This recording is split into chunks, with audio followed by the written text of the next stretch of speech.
Hello and welcome to a new episode of 7 Facts. If you love geography and history, subscribe right now. I promise it'll be worth it. Ingushetia is a federal subject of Russia, a republic located in the North Caucasus region. In terms of area, apart from the federal cities, Ingushetia is the smallest of all the federal subjects of the country. Home to the Ingush people, a Vainakh ethnic group related to Chechens, Ingushetia is one of the most unstable regions of Russia, which in turn caused it to also be one of the poorest. This republic was established in 1992 by splitting the Chechen-Ingush Autonomous Soviet Socialist Republic into two separate entities. Although it's one of Russia's most beautiful regions with one of the richest history and culture, Ingushetia remains locked in a stagnant situation with periodic violent outbreaks, which means traveling here is not recommended. Russian historians claim that the Ingush volunteered to become a part of Russia. This conclusion is based mostly on a document signed in 1810 by two Ingush representatives. However, other clans resisted the Russian conquest for many years. This occurred during the Caucasian Wars, when the Russian Empire attempted to gain these territories. The Russian conquest was extremely difficult and the Russian forces began to rely on an extreme method of colonization, extermination of the local population and repopulation of the area with Cossacks, Russians and Ossetian loyalists.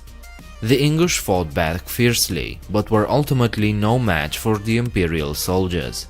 After the losses, the remaining Ingush clans resorted mostly to underground resistance. So as you can see, the history between Russians and Ingush is a controversial one and is part of the cause of instability to this day. Another cause of resentment also comes from history. During World War II, in 1942, German forces entered the North Caucasus. For 3 weeks, Germans captured over half of the North Caucasus region. They were only stopped at two Chechen-Ingush cities, Malgobek and Ordzhonikidze.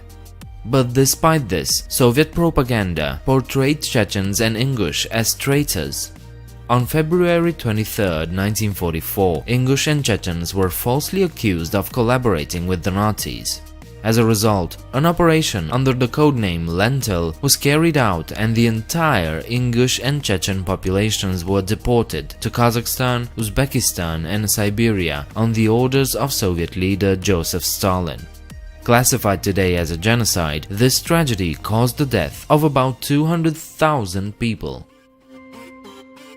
The capital city of Ingushetia is the city of Magas. It was founded in 1995 and replaced Nazran as the capital of the republic in 2002. Founded to serve for the republic's administrative needs, the population steadily grew from 100 people in 2001 to almost 9,000 today. Even so, it's still the smallest capital of a federal subject in Russia.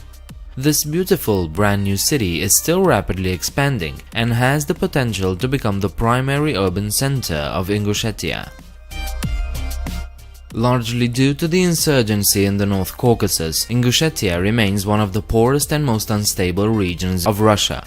According to Human Rights Watch in 2008, the republic has been destabilized by corruption, high-profile crimes, anti-government protests, attack on soldiers and officers, Russian military excesses, and a deteriorating human rights situation.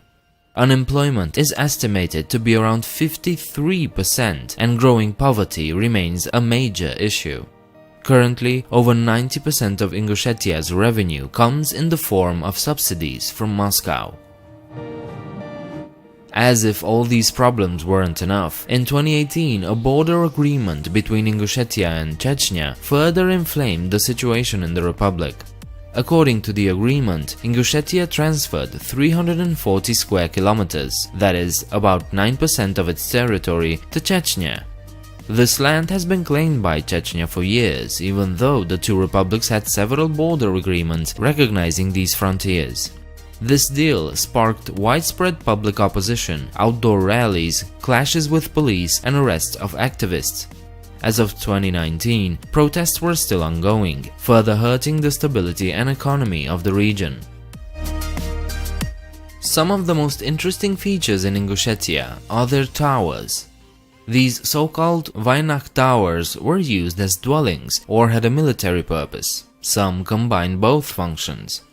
The tradition of living in towers dates back to at least 2000 years and survived all the way to the Middle Ages. Having several floors, they could be used as homes, shelters for animals, storage, and defense. The fact that these people used to live in towers offers us a glimpse of just how hard it must have been to survive in these lands, and yet somehow they did it. These towers dot the rugged landscape of Ingushetia to this day, offering one hell of a view.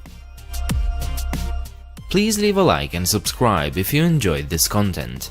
Leave your comments downstairs and don't forget there's a Patreon page where you can support this channel. I hope to see you next time. Bye.